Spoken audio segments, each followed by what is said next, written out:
Hello, this is your host, Todd Lewis of the Praise of Folly podcast. I'm joined again today by Andy Nowicki. Thanks for coming on again, Andy.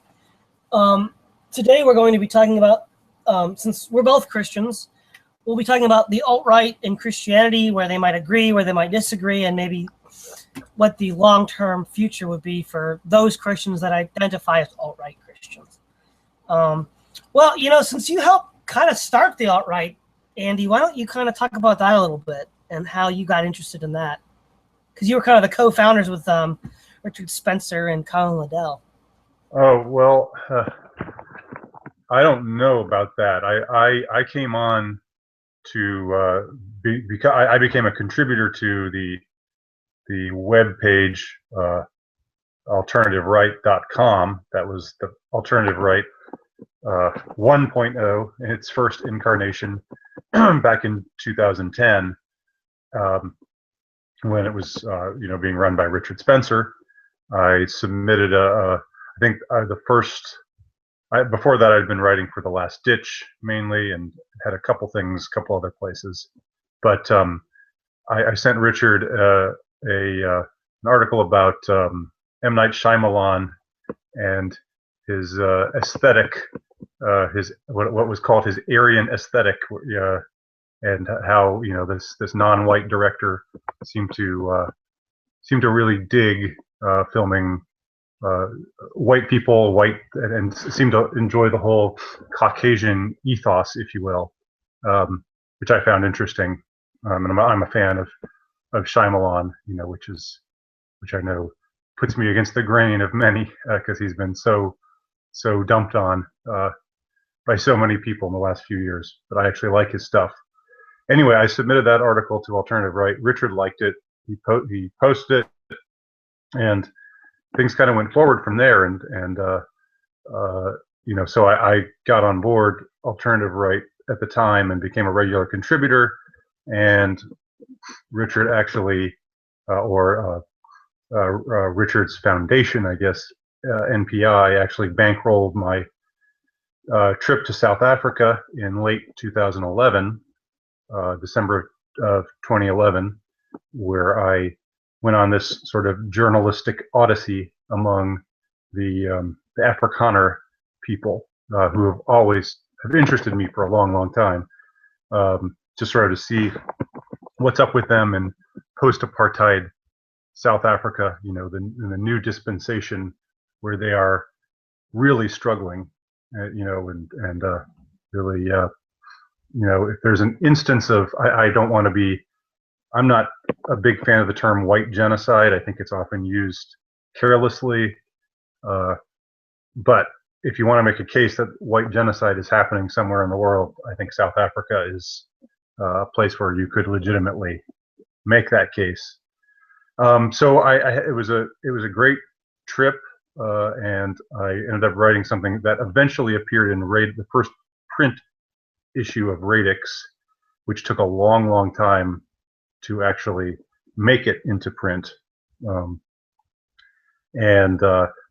in that time, I became enough of a regular contributor that I was on a regular podcast with Richard and with Colin Liddell.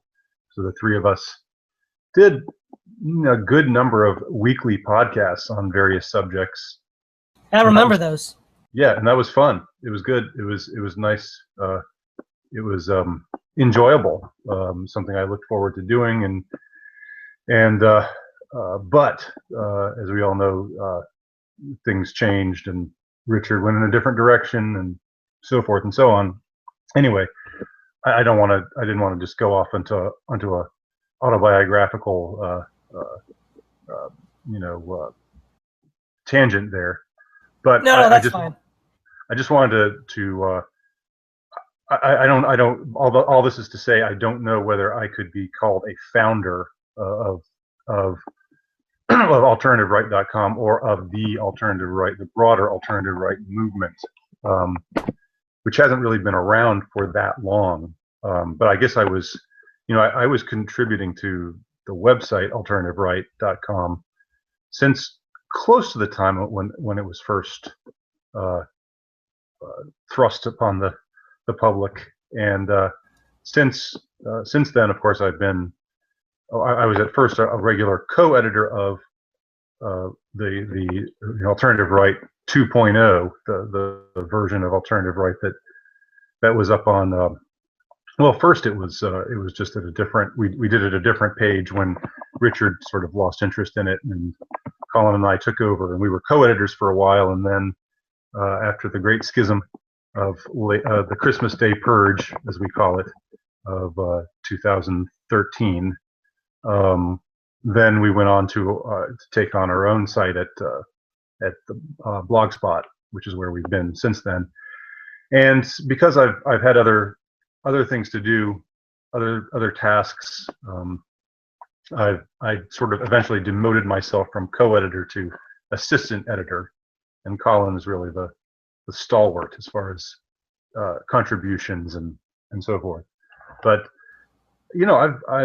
I've been in the movement for a while, if you could call it that, the quote unquote movement.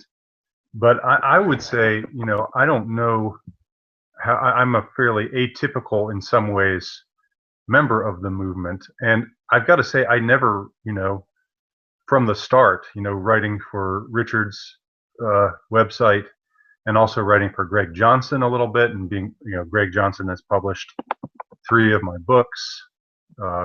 The Columbine Pilgrim, Under the Nile, and Lost Violent Souls. I never had to swear any kind of allegiance to any particular ideology, never around at any time. Richard and Greg just they took me on. I guess they liked what I had to say to some degree, at least, because they wouldn't have taken me on, I guess, if they hadn't. And to a large extent, what I had to say intersected with their point of view. In many ways, of course, it didn't. And this Christianity thing that is the subject of our conversation tonight, I think, is a major way in which our viewpoints do not intersect. And it may be a way in which you and I and others who are Christian, are not, Mark Hackard, who is a very strong Orthodox believer, and some others.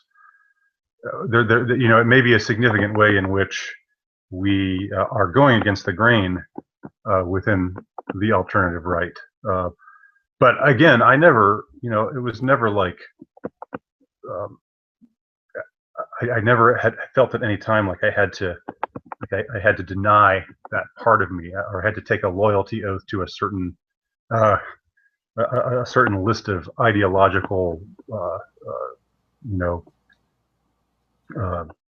necessities. So no Führer oath.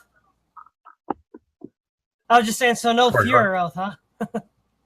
No, never at all. Nothing like that. No. In your Facebook, about a couple of weeks ago, about a week ago, right after the Orlando shooting, I think this is one place where the Christians and the alt-right intersect a bit. Is you pointed out how Salon, it was biased in its reporting. When they reported Dylan Roof, it was, of course, white racism. The white people of America have a deep-seated problem. Collective guilt, the collective guilt of white people, of white Americans. Yes. But with this shooter in Orlando, let's not be too quick to judge Islam or Arabs. Right. And I think a lot of Christians in America see that double standard. I mean, I know I did growing up. That's why part of the alt-right wasn't that surprising to me. I'm like, well, yeah, it upsets me all the time. I didn't know there were so many other people that, saw that too. I think probably before the internet, we all felt isolated. It's like, we're all being attacked by the left. We all live this isolated existence. And then as the internet became more established, we all kind of saw, hey, other people don't like this double standard either. Now, we might not share a lot of things in common, but we didn't like that. Yeah, and that you don't even have to be Christian to notice that. I mean, that to notice the double standard, that's not I think that's something that's a reasonable stance that a lot of people on the alt-right and even people outside the alt-right. I think it's something. I think even if you're an honest liberal, and I think there is such a thing, you've got to see those two Salon headlines side by side. And I didn't. Somebody else posted that meme, made that meme. I just found it and posted it on my Facebook page because I thought it really pointed things out in a very excellent and succinct way. Yeah, I think even an honest liberal would have to admit this is this is pretty out of hand here. I mean, this is what is it going to be if we it's got to be one thing or the other.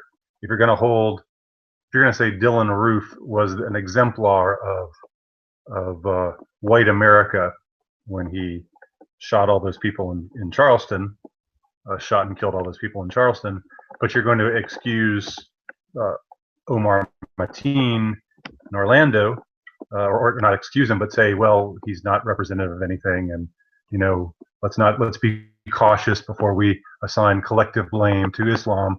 I mean, fundamentally, that's just intellectually dishonest, and I think that's my biggest thing. That's my biggest gripe with the establishment, with the left-wing liberal establishment today, isn't so much their leftism, it's their intellectual dishonesty. I mean, and there are certain stances that I think are, I mean, there are certain things that it's not entirely that, because there are certain issues that I find completely loathsome about the current left-wing liberal dispensation. But the things I find loathsome about the current dispensation are probably different from what the typical alt-righter finds loathsome. I mean, the typical alt-righter probably thinks, would say, "Ooh, mixed marriage, gross, terrible." I have no objection to mixed marriage per se. I mean, I do think that if nature is allowed to take its course, most marriages will not be mixed because people tend to be attracted to their own kind. And I do think, interracial propaganda, trying to foist it on people or shove it in their faces, I think that's obnoxious. But I don't have, as a bona fide, as a sort of stance that I take against the current dispensation. I find something like abortion just infinitely more despicable. Despicable doesn't even do it justice. It's just monstrous. It's monstrous. It is monstrous. And and I think that the more and more I see the typical alt-righter, I don't think he sees abortion as monstrous in and of itself. I think he sees abortion as unfortunate when it leads to white babies being killed. But I don't think the typical alt-right person, at least the ones that I know of, that I've heard of, and maybe a lot of it's just shock value, shit posting, going for shock value, which is fine. I said last time we talked that I think there's a place for shock value, but that is one. But my unfortunate impression is that there is the standard alt-righter does not see eye to eye with me on this front, and that would be a way in which we would definitely diverge. Well, and real quick, and that's actually interesting that you bring that up, because a few months ago on Radix Journal there was an article. I think it was something like to the effect of "Beware of the pro-life trap." Yes. And that led to a lot of fissures between, quote, alt-right Christians and the rest of the alt-right. And then they were like saying, well, who's the real right-winger? We're pro-life, and you're just like a liberal being for abortion. Now, on the one hand, depending on how you want to define the right, the ancient Greeks and Romans were pro-abortion, pro-infanticide, and pro-slavery. So, I mean, you could theoretically be on the right and support all those things. But I think this is partly the right isn't enough. That's why I'm not just on the right. Yeah. I think you need something else, and that something else is Christianity. So, yeah, you could be a right-winger and pro-abortion, pro-infanticide, pro-slavery, but like the Romans and Greeks were. But like I said, I don't think this is enough. You know, that's defective in a lot of ways. And so, while it's better than communism, it needs something else. And I think that debate, that essay brought out a lot of submerged differences that really, when it came to the fore, showed fundamental different valuation of these different factions in the alt-right. I agree, and I actually wrote in the comment section of that article.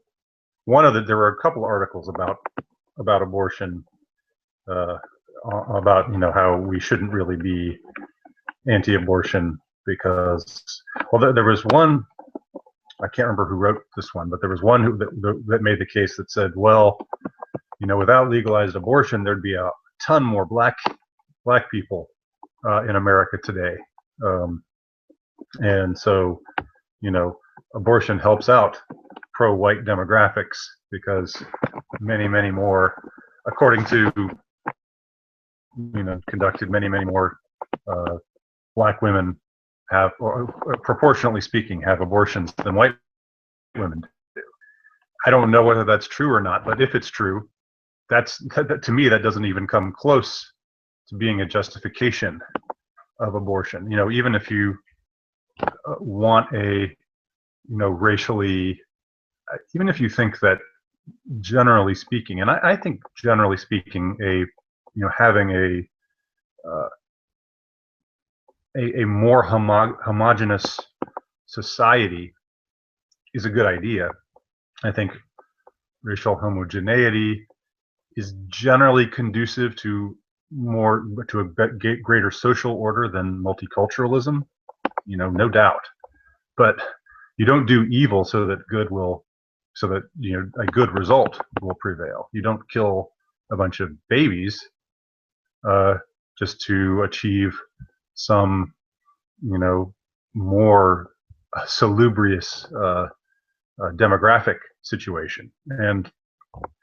And this article, the article you were talking about at Radix, which was by T.M. Godard, a pseudonym, clearly, reference to the Great Gatsby, one of my favorite novels. But he, in that, he sort of, touches on that point and talks about a bunch of other things. And he even talked about what really irritated me. And this is something I mentioned in my comment, was he even talked about adoption as quote cucking, and I mean the whole use of the word cuck and cuckservative, I've never been on board with it. I've always thought it was kind of obnoxious and rhetorically speaking, it never really sat well with me. It just seemed like a schoolyard taunt, and I don't even know. It was like it was trying to create this new milieu where if you had a certain opinion or belief, what it basically amounted to was the same thing as a liberal calling you racist if you didn't take the same stand that he took on a particular issue involving race. It was an ad hominem. Exactly. And the whole idea that, it was just, and the whole idea that, if you have certain beliefs, then you want nothing more than for your wife to have sex with a black man is just silly. And it's not even what cuckold means. There's nothing, if you look at Shakespeare, where he makes reference to cuckolds and cuckoldry a lot. There's nothing racial about it, and there's nothing where a man state. It's a humiliating state to be in when your wife is with another man. It's uniquely humiliating because it makes you feel like less of a man yourself. Well, I was just gonna say, you brought up Shakespeare, and I guess Shakespeare himself is a cuck, because in Othello, a Moor, a black man, an Arab, whoever, marries a white Italian woman, Desdemona, and nobody's really upset about that. It's not like, oh my goodness, he's married a white woman. It's just he's the tragic hero. He's the tragic hero of the play. So it's not really like he had a lot of hang-ups on that. And even Iago, who made his life hell, through convincing him that his wife was being unfaithful to him when she really wasn't. Even he didn't have a racial animus against Othello. That didn't seem to be part of his. He believed that Othello had promoted somebody above him instead of him. Yeah. His overall motives were never fully explained, of course, but yeah. So, So that's a good example. Othello is a classic of Western literature, and it contains an interracial marriage. Now, Othello didn't look like a sub-Saharan black guy. The movie that was out maybe 10 years ago, 15 years ago, with Lawrence Fishburne as Othello. That's not what Othello really would have looked like. He was an Arab. Yeah, he was an Arab. He was a Moor, but still the same idea applies. So anyway, somehow I got onto a different sort of tangent there, but with this whole cuckoldry thing, just returning to what I was talking about before, in the article by T.M. Godard at Radix, he made a reference to adoption as being cuckoldry. Adoption is when there's a child in need, a child who for whatever reason doesn't have his biological parents are not available to raise him, and you volunteer to raise him yourself. It's a noble thing. Now, yes, there are people out there who, they're celebrities and whatnot, who people who are just looking for status, white people who adopt black babies, or just want to say, hey, look at me, I'm so great. That undoubtedly is true, but I wouldn't say that but saying that adoption itself is synonymous with quote unquote cucking is just ridiculous. And that's just an example of how a way in which I think the alt-right, a significant segment of the alt-right has gone astray in their rhetoric. Yeah, another classic of Western literature, the Death of Arthur by I forget the guy who did it now, but King Arthur story. And when King Arthur invades the Roman Empire, there's a knight that after I think Sir Lancelot defeats in combat, surrenders and joins Arthur. In medieval history, there was what was called the Nine Worthies, the three great pagans, Jews, and Christians. For the pagans, it was Hector, Alexander, and Caesar. From the Jews, it was Joshua, David, and Judah, Ben-Hur. And then for the Christians, it was Charlemagne, Arthur, and one of the knights from the First Crusade. And this particular knight who joins Arthur's court was descendant from, I think it was like Judah, Ben-Hur, and David. Or not Judah, Ben-Hur, Judah, Maccabee, and David on the one line, and on the other line from like Caesar and Alexander. And I'm like, this guy's clearly a half Jew, half Greek, and they call him an Arab, and he's one of the Knights of the Round Table. I'm like, what? And then King Lancelot himself is in part descended from King David. So clearly, the Western corporate. Exactly. I mean, part of it is they do care about bloodlines and ancestry. Who was your grandfather, your great grandfather, and it's all about the heraldry and the lineage. But it's like if the Arab knight that was like half Greek and half a Jew, he was proud of his heritage, and Lancelot and Arthur were proud to have him as a part of their team. So in fact, there's also the Saracen knight Palamedes. So again, it's just not the end all be all. And I think that's where the Christian outlook, which Arthur and Shakespeare have, this Christian outlook, where race isn't everything. And that's a significant difference between, say, some of the more hardcore people on the alt-right, like the 1488ers.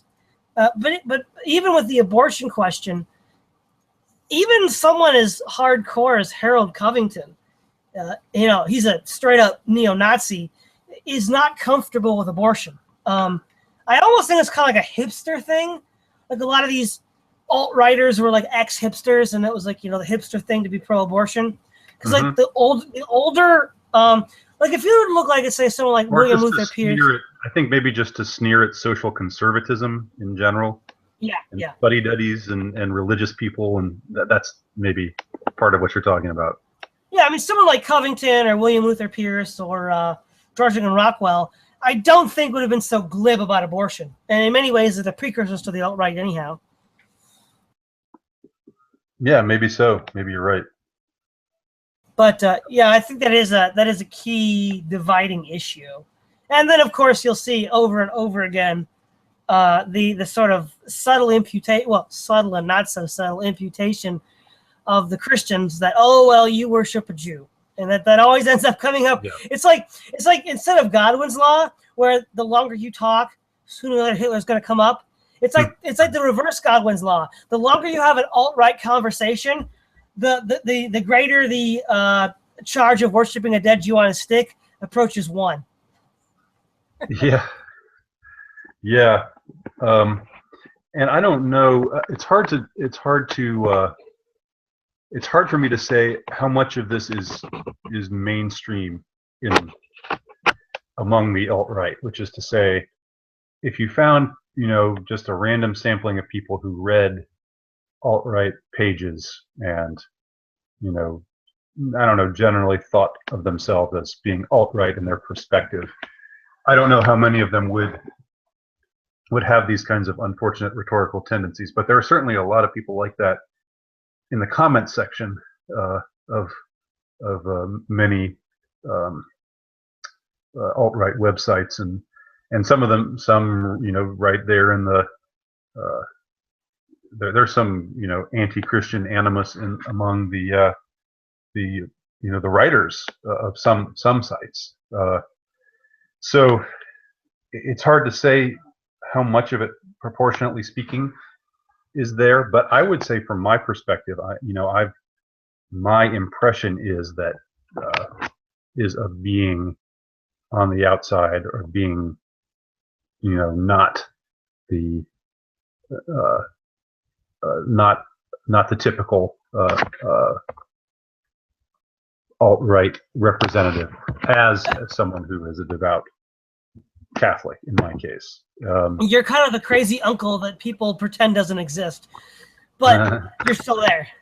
Right. Yeah, maybe. And so, but it might be that there are more people who agree with me, but just who don't, or who see things from my perspective, but who just don't comment as much. It's hard to say. It's hard to know. But again, I was just going to say. Oh, sorry. Yeah, go ahead.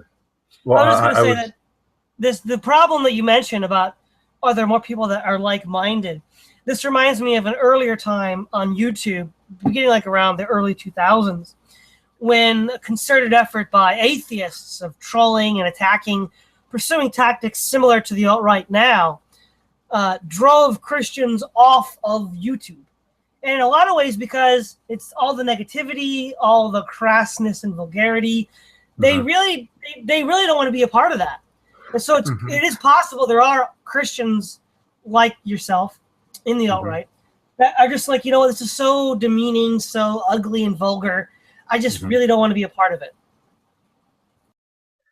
Yeah, maybe, and I'm not against crassness and vulgarity on principle. I mean, I think there are times when it's if it's done in a clever way, it can be funny and can be interesting. It can be shock value properly applied. But I do think that there are a lot of beliefs and attitudes and general ways of tendencies of viewing the world that just don't compute. Again, and I never try to. I don't try to base it on, because I don't like to become polemical. I don't like to become somebody who's saying, at least in the context of the alt-right, I don't like to become somebody who says, you got to see things my way, or else I despise you. I generally favor the big tent approach because we're up against this juggernaut, and we better unite forces and to fight it. But that said, I do think there are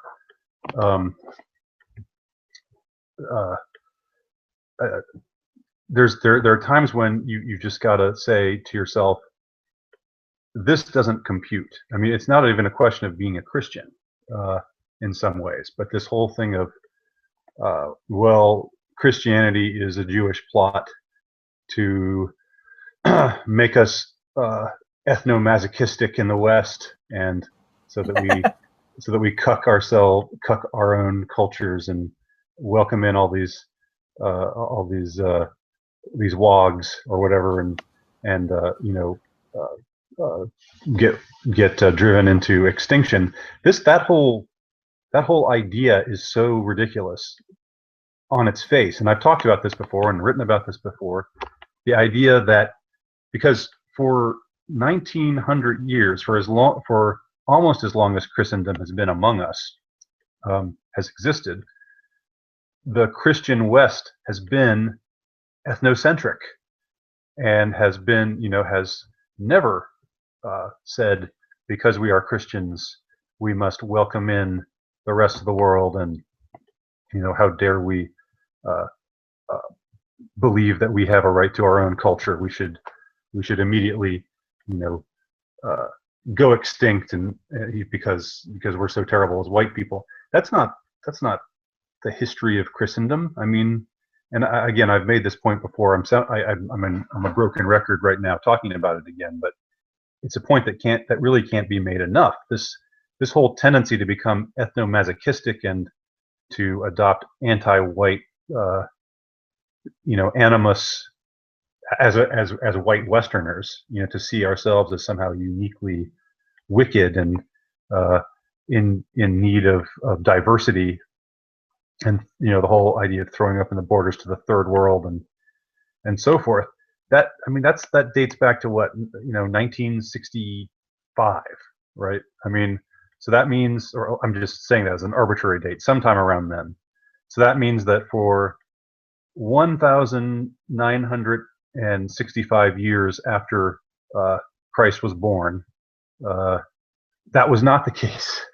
And I mean, that's cheating a little, because the West didn't become Christianized until centuries after Christ walked the earth. But still, the point is, there's nothing in Christendom in and of itself. Yeah, just because Christianity teaches that, yes, we are people of other races are still people, and they are your fellow man, and God created them just like He created you, and yes, that's been a part of Christianity. There's a certain, if you want to say, equality in the sense that's taught by Christianity, in the sense that no person of any race is seen as or sex. Neither man nor woman, neither slave nor free. Like the line goes in, I think it's Galatians. Um, yes, that's true. But seeing the human race as essentially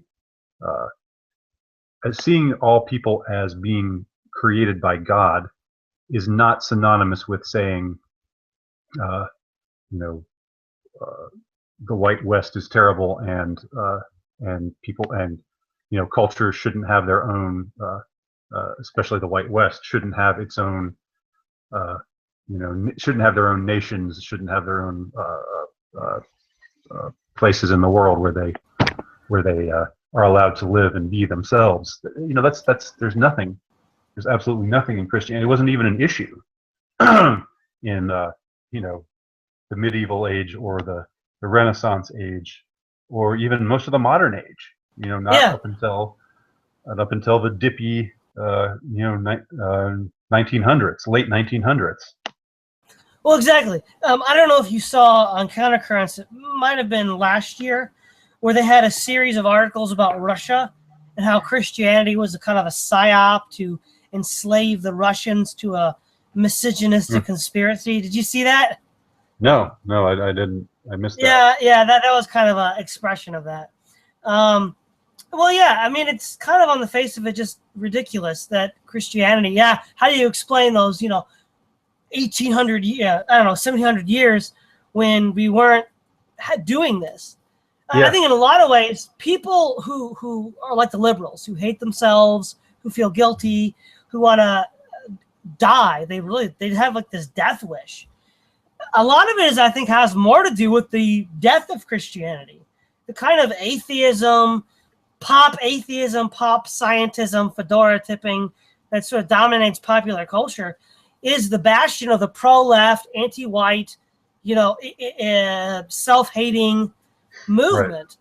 Right. And when Europe was Christian, Europe had a stable birth rate. Europe opposed Islam. When Europe becomes secular, humanist, atheist after World War II, Europe imports foreign Africans and Muslims and Indians into their countries. They don't have kids anymore. They feel guilty. Granted, correlation doesn't mean causation, but the correlation is much stronger with the receding of Christianity leading to these negative views of oneself than Christianity itself. And I think that's something that needs to be looked at. And the other kind of bizarre element of the religiosity of the alt-right is the neo-paganism. The paganism of ancient Greece and Rome, and even of the Teutonic races, the Vikings, the Vandals, the Goths, none of it was explicitly racial.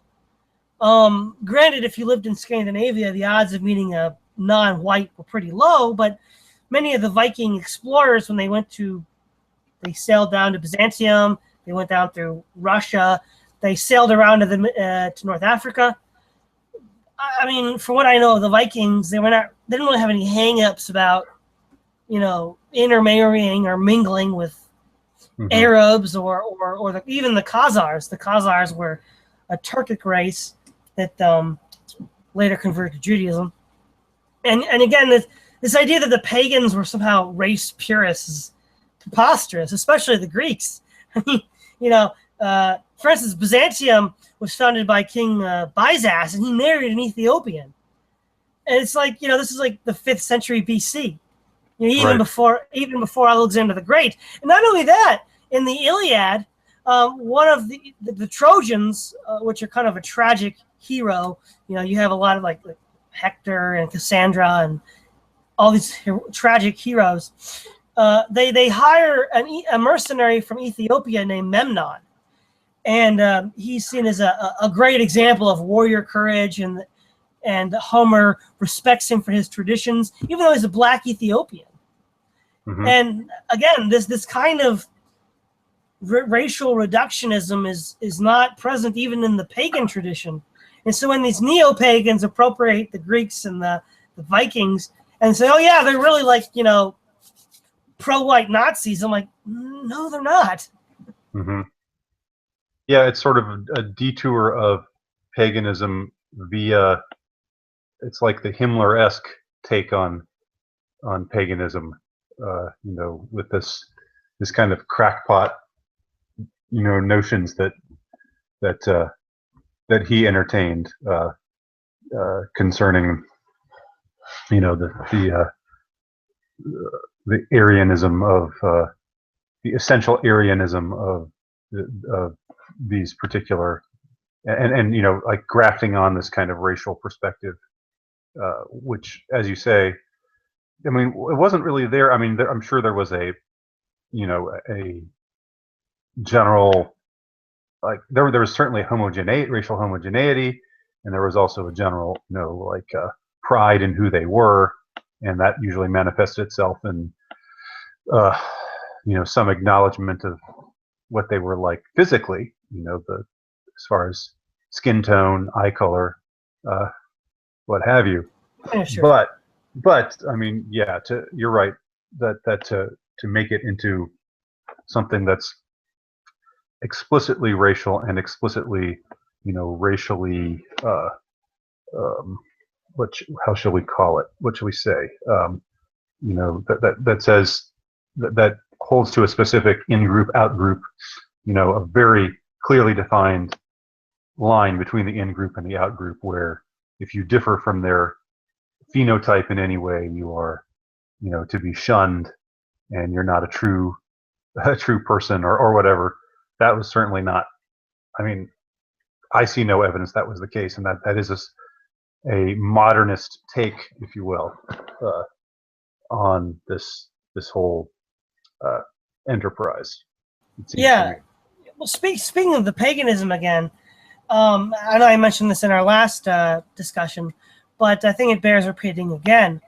The pagan elements that the alt-right glorifies, like ancient Sparta, the Norse raiders of the 10th century, they glorify the most vulgar, obscene, destructive, and despicable elements of paganism.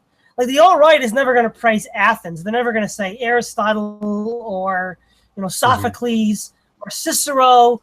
We're great thinkers and great intellectuals that we should imitate. No. They go for Sparta, or they go for the Norse. And the kind of bizarre thing is that they claim that the ancient classical texts were destroyed by Christians, which is complete bollocks. The Irish Celts, the Catholic Celts, were preserving those ancient texts. It was actually the Vikings who, in burning down the monasteries, were destroying classical texts, not the actual Christians who are writing them down and making sure they didn't get forgotten. And so, if you look at paganism as a historical position, as a movement, as a religion, as a philosophy, there's different elements. You had like the Platonists, and much more refined and sophisticated. And that kind of sophisticated paganism, of course, within your own Catholic tradition, was considered to be even proto-Christian. I mean, I remember like some of the early church fathers considered Plato and Socrates to be proto-Christians, like the Jews were proto-Christians. And that refined, elegant aspect of paganism is almost completely ignored by the alt-right. They kind of appropriate the more crass and vulgar paganism, of Sparta or the Vikings, not the refined paganism of Athens or Rome.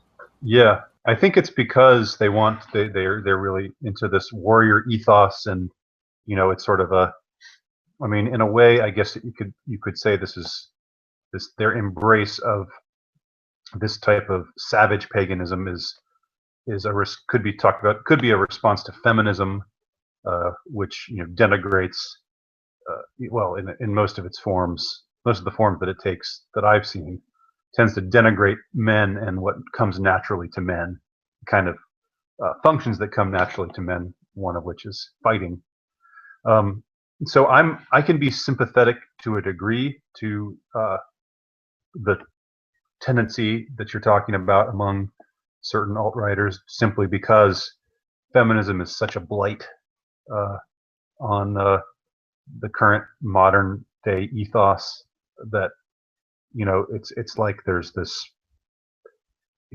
what do we call it, meninism or masculinism is almost you know, I can be sympathetic to it because there's so much hatred spewed by feminism against what is traditionally male.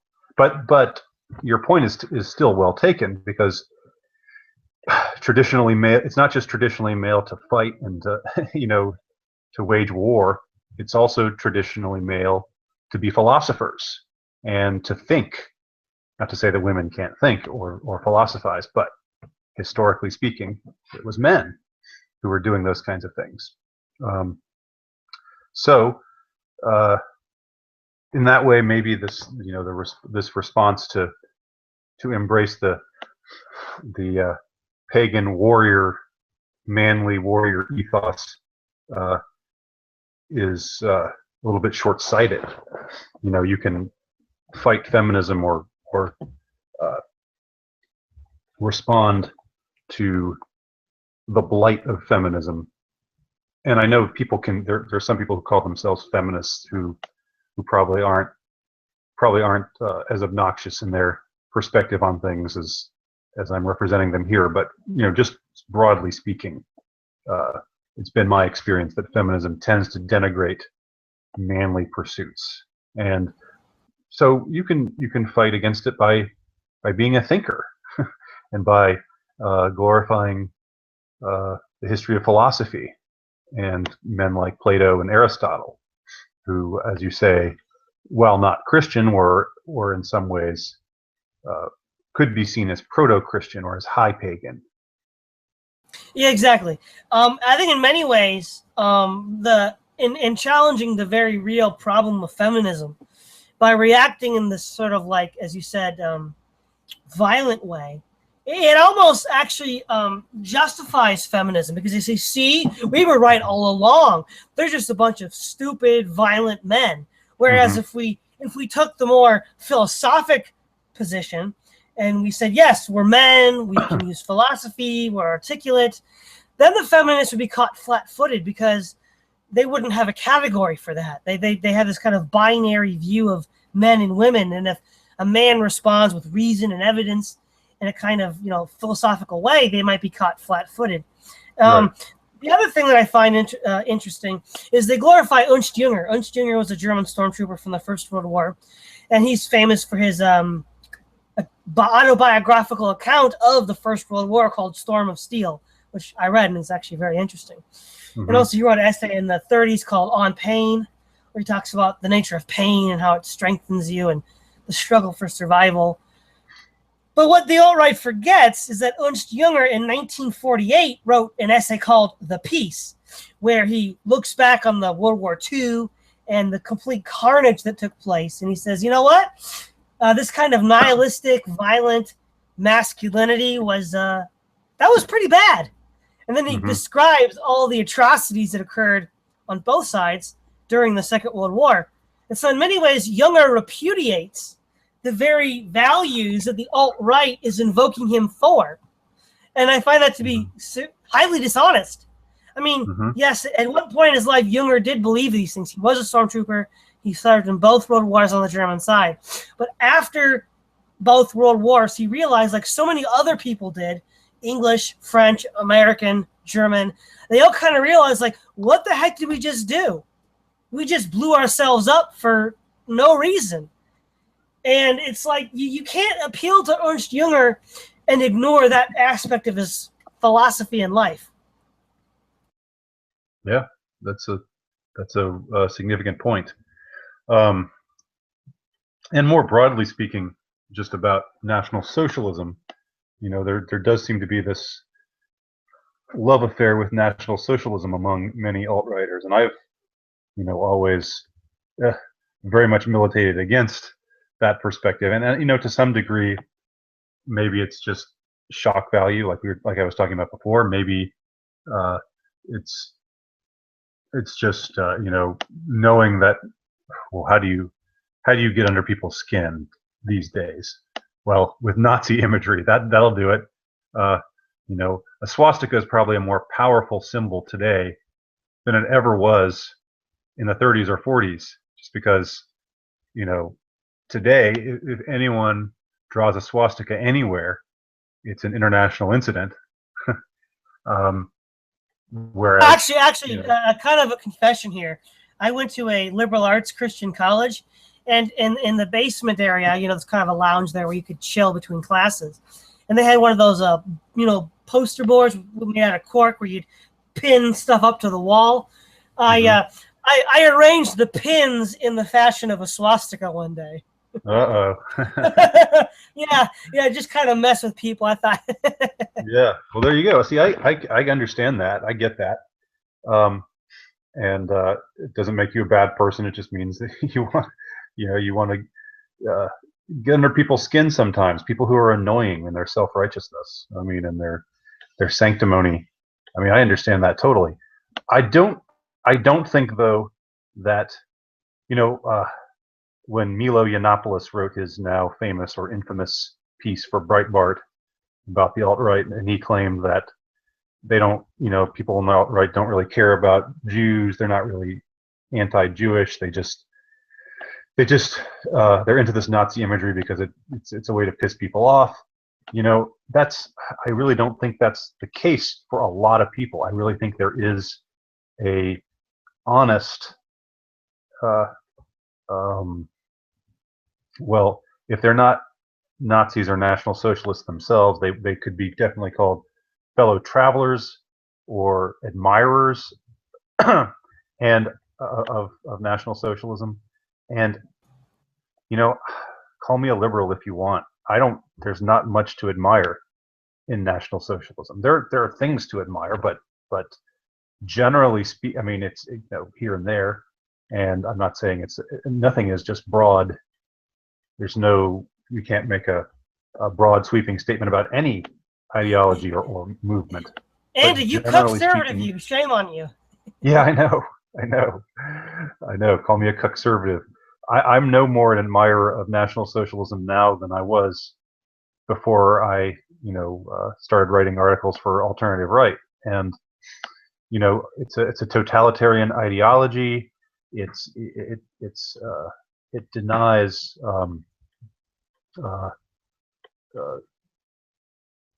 basic human desires. Yeah, it denies basic human desires. It wreaks havoc on a nation and on a world in many ways. And of course, if you're going to say communism is just as bad, I think communism may be worse. But that doesn't mean that National Socialism is this wonderful thing. I mean, the crimes of National Socialism were real. Whether you want to say we want to take issue with the 6 million figure or not, and I don't care. I'm not on this kind of trip where I say anyone who's a Holocaust revisionist is just a bad person. I think one person is too many. Yeah, I mean it's undeniable that even if you want to take if you want to be as much of an apologist as possible and be as conservative in your estimate of the number of people murdered or terrorized or otherwise, done violence to by National Socialism, it's significant. It's high. This is not. This is still unacceptable. Yeah, it's an ideology that I'm no more sympathetic to than I ever was before, and it's too easy. It's like, if you want to do it for shock value, that's fine. If you want to do it for aesthetic value, it was aesthetically speaking, a very, very powerful movement. I mean, Hitler really knew what he was doing, and I've always enjoyed it, looking at it aesthetically, and I see the appeal, but I think it's a demonic appeal, and much like communism was a demonic appeal. Except I think National Socialism was better. The architects of National Socialism were better at fashioning an appealing aesthetic. Communism is much more drab and dreary, to my mind. But anyway, there's a difference between aesthetics and morality, obviously. Well, I think what you're getting at, Andy, is one of the things that I've kind of had gripes with is the alt-right fetish with the Messiah, the white Messiah, the guy that's going to have absolute power and save us. It has more in common with the god kings of like the pharaohs of Egypt or the emperors of China. The alt-right likes to talk about the European spirit, the European identity. To the extent there's a European political identity, it's I won't say democratic necessarily, but it's certainly skeptical of central government, whether it's the Greek polis or the Roman Republic or the Rus with the Vetch or the Anglo-Saxon Folkmut or the Viking thing. The universal European political system was free men assembling together in a popular assembly to discuss and adjudicate political issues. The Romans famously hated kings. The Greeks overthrew the tyrants. The idea that Europe is saved by some sort of god king is anathema to the European spirit itself. Are you saying this? Are you relating this to Donald Trump? Well, more to your Nazi thing, but even, Donald Trump too. Right? Hitler was the one guy that would save us, or Donald Trump was the one guy that would save us. I mean, the Greeks and the Romans and the Vikings and the Saxons would say, "Are you crazy? We don't want that." That's what the Egyptians or the Arabs or the Chinese do. As Europeans, we value freedom. We value individual autonomy versus collective domination. That's just how we've always been. Right. And that's why I can't really understand this extreme hostility to libertarianism that we see among many people in the alt-right. I mean, I wouldn't call myself a libertarian, and I do think that there's a certain strain of libertarianism that is rather tiresome.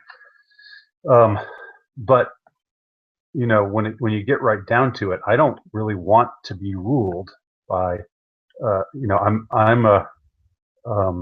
don't want to be ruled by. I don't think that it's just a question of there seems to be this kind of sneering notion that if you have some kind of belief that the person or the party that rules over you ought to play fair. Like there's this kind of sneering at constitutionalism. And it's not it's not that I fetishize the U.S. Constitution, but I do believe that there is a positive good in constitutionalism, in the idea that it's not just all arbitrary, that somebody can't just seize power and power justifies itself. I mean, to me, that's how the left has ruled, for the last half century or so. They just decide that they have the power.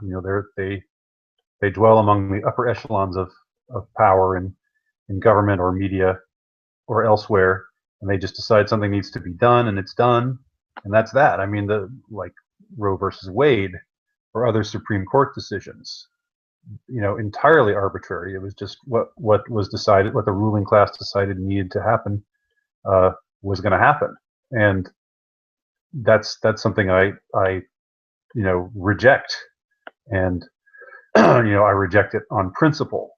It seems that some people in the alt-right don't so much reject the idea of being ruled arbitrarily on principle. They just want to be ruled arbitrarily by somebody that they like.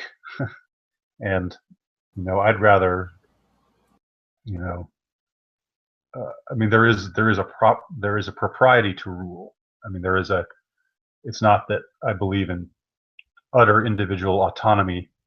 In that sense, I do think there could be something destructive about libertarianism taken to an extreme. But I do think that the ones who rule you should have a legitimate, their rule should be legitimate, and that there are it's not just about power politics. It's not just about realpolitik. Exactly. I mean, from your own tradition, Thomas More said that he would even give the devil his due, because Right. Thomas More realized that if you're going to cut corners with the devil, where does it stop?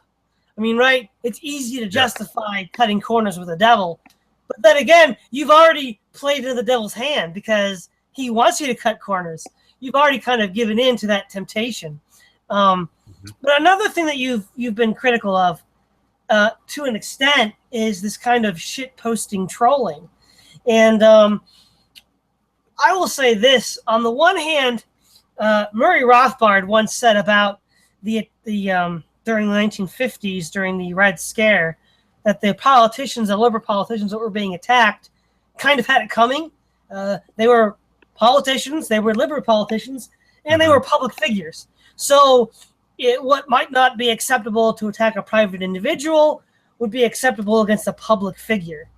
And so I think, in some sense, these kinds of attacks against public figures that are clearly treasonous, clearly hypocritical, are probably long overdue.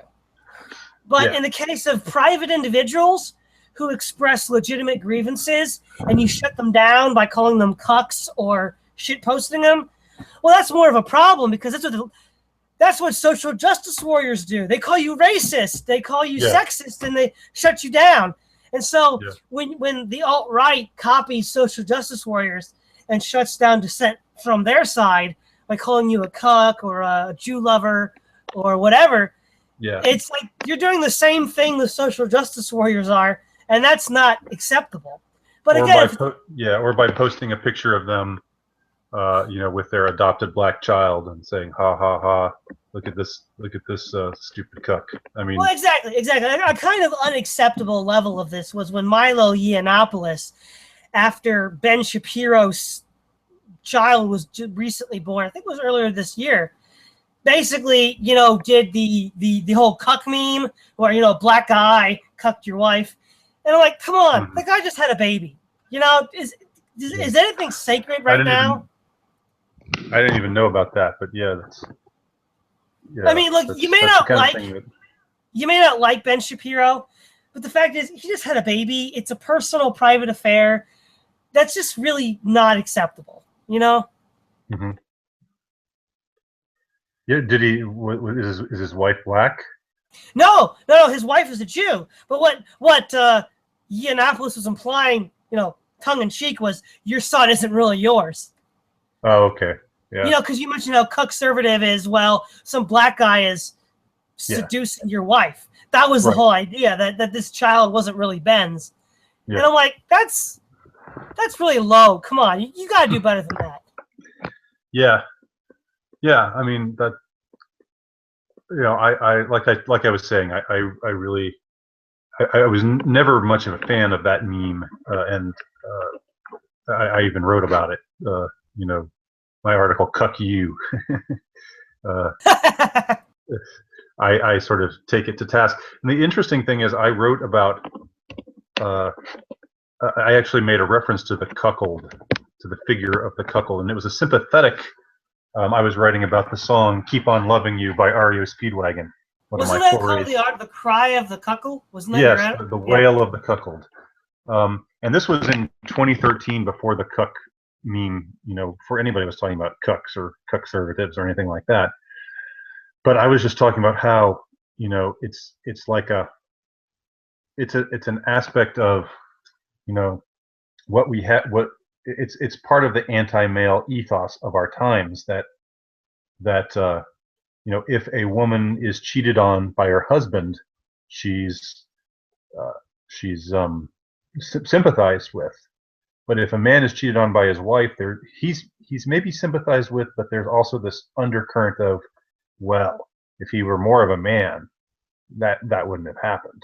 If he were more of a man, he could keep his wife satisfied. And so, I was decrying that whole. It's actually more. It's a traditional. It's something that's pre-feminist in its origin. I think the sort of general belief if you will, or prejudice, but it's something that persists in our feminist age, our gynocentric age, just because it's, it's a double standard against the man.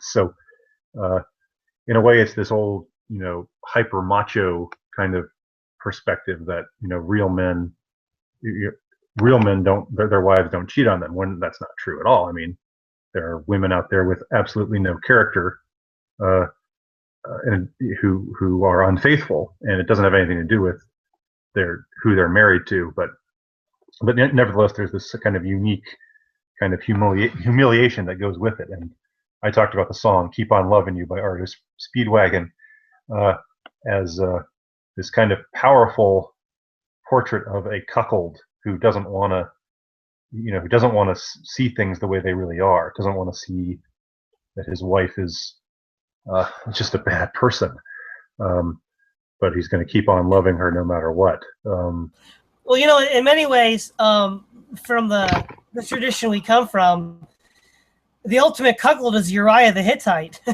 David takes his woman and then kills him. And Uriah, nobody says Uriah is weak or wimpy. After all, he is a soldier, one of the elite of David's. He's one of David's mighty men. But I feel like that when we read that account, we all sympathize with Uriah. It's like, oh my gosh, it's so terrible. But it's not that like we don't think that he wasn't manly. We don't say, oh, Uriah wasn't very manly. Of course he was manly. He was one of David's mighty men. But it's like it's terrible, and I think that that aspect. I think part of it is with the European tradition, there's this sense of fair play. Like, we want to give even the other team a fair chance. And the left doesn't believe in that. They never have. And I think in some sense, the alt-right doesn't really believe in fair play either. They think it's kind of like, as you said, cucking out. But I feel like that's what makes us the superior group. European man is superior because he does believe in fair play. Because he says, even if you are my antagonist, you deserve every right that I have for your own defense. And that's part of what makes Western man superior. I mean, if we just resort to petty tribalism like in Africa or in Afghanistan, then like we've lost something. We've lost what it is to be European. Yes, indeed. I agree.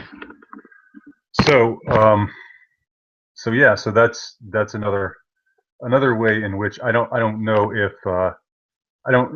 if again, if the subject matter is Christianity, I don't think you have to be a Christian to understand this point that I was making, and I don't think you have to be a Christian to see the folly of embracing National Socialism, and you don't have to be a Christian to see that the folly of saying that Christianity is a Jewish plot to undermine the West, all the things we've been talking about.